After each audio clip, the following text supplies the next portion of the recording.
Hello, so I'm going to do my discussion on Chapter 4. So, Chapter 4 provides strategies that ensure students gain a deeper understanding of new ideas. This chapter discusses the importance of elements 9, 10, and 11 with supportive strategies. So we're going to go ahead and break element 9, 10, 11. So element 9 discusses the importance of the practice and modeling of new skills, strategies, and processes, monitoring students' actions to catch errors and misunderstandings before they grow, and engaging students in varied practices. Element 10 highlights the importance of providing students with opportunities to identify similarities and differences in two concepts. This helps students deepen their understanding of concepts because they are not only providing examples but also non-examples. Element 11 talks about engaging students in identifying errors in their own reasoning and information presented to them, as well as identifying specific types of errors like weak references, misinformation, and faulty logic, and judging reasoning and evidence in an author's work. The strategies for this element are a way to identify a student's college and career readiness. Okay, so before I start talking about the two strategies, I'm going to go ahead and share my TEKS. So it is first grade, and it is organisms and environment. The student knows that organisms resemble their parents, and have structures and undergo processes that help them interact and survive within their environment. The student is expected to identify the external structures of different animals and compare how those structures help different animals live, move, and meet basic needs for survival. So the first strategy is close monitoring.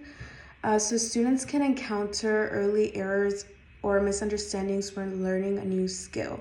So to prevent this from happening, the teacher can break procedures into chunks because students can only hold small, not only students, but just learners can only hold small amounts of information in their working memory. I did get that information from chapter 3, but it connected with chapter 4 because it's also talking about chunks.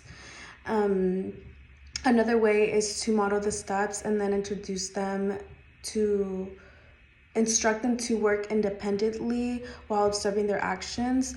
Observing students' action is a big part of close monitoring. So for my lesson plan, a way I could use close monitoring is my matching activity, which requires students to read a description and glue the correct term to the definition. So for example, one of them is a color or pattern that allows an animal to blank into its environment, and the correct term would be camouflage. So I would complete the first two with them and share my thought process, what to consider, and then at the end double check that the sentence makes sense. So once I mention, okay, so it has to be camouflage because camouflage means what, the students would respond to what camouflage means. And then I would reread it, so a color pattern that allows an animal to camouflage into its environment.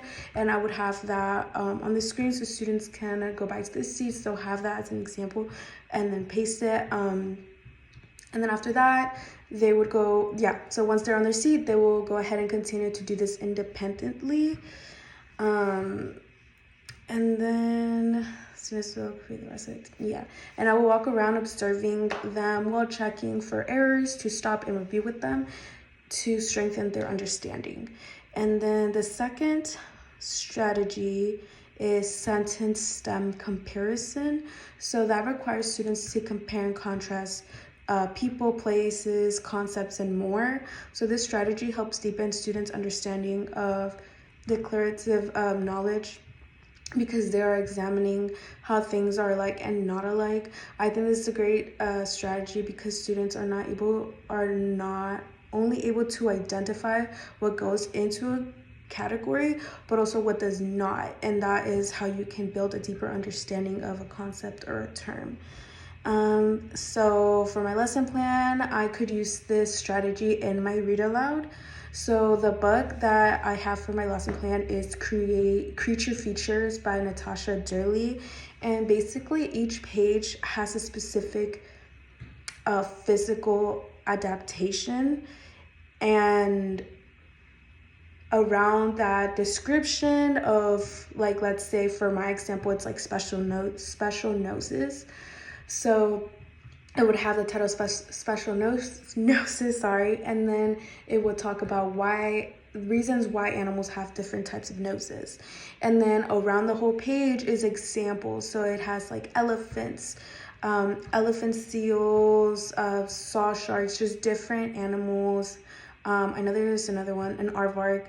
So, and then it also has the name of the animal right by the animal. So I think that was pretty cool. So a way that I could use this strategy would be after the read aloud, I could have pages propped on the smartboard or something like that. And then I would provide students with a slip of paper that has sentence stem comparisons. So like, for example, blank and blank are similar because blank, which would be, which students could say, this is an example, it's not just one option, but students could say an elephant and an aardvark are similar because they have special noses. Or another example would be blank and blank are similar because blank, but different because blank, which students could say an elephant and a saw shark are similar because they have special noses, but different because one lives on land and the other lives in the water, or something like that. But yeah, those are my two strategies.